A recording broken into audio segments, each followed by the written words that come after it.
Assalamualaikum warahmatullahi wabarakatuh. Perkenalkan, nama saya Fesya Riantari dari 12 IP1.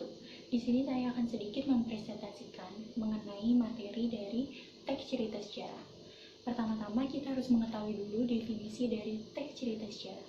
Teks cerita sejarah adalah naskah atau narasi yang mengandung unsur-unsur sejarah.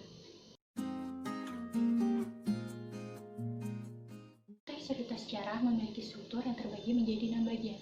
Yang pertama, abstrak. Abstrak adalah ringkasan atau inti cerita. Dalam sebuah teks cerita sejarah, abstrak ini bersifat opsional. Yang kedua, orientasi. Orientasi adalah pembuka dalam teks cerita sejarah yang berisi pengenalan tokoh dan latar cerita. Yang ketiga, komplikasi. Komplikasi adalah tahapan menuju konflik yang berisi rangkaian kejadian. Yang keempat, klimaks. Klimaks adalah puncak dari konflik. Yang kelima, resolusi. Resolusi adalah suatu keadaan ketika konflik terpecahkan dan menemukan sebuah penyelesaiannya. Yang terakhir, koda. Koda adalah bagian akhir dari cerita yang berisi norma-norma yang dapat diambil oleh pembaca.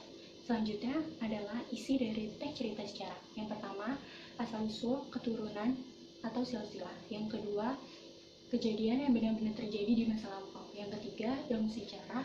Yang keempat, pengetahuan tentang peristiwa dan kejadian yang terjadi di masa lampau.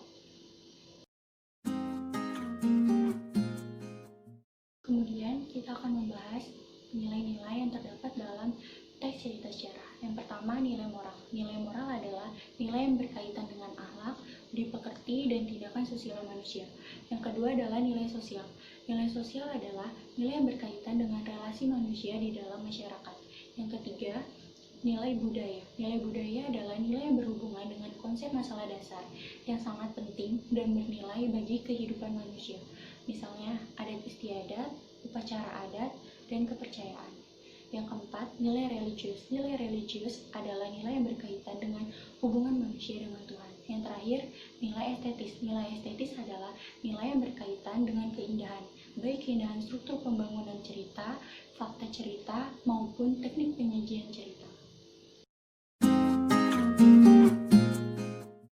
Yang terakhir, kita akan membahas mengenai unsur kebahasaan yang terdapat dalam teks cerita sejarah.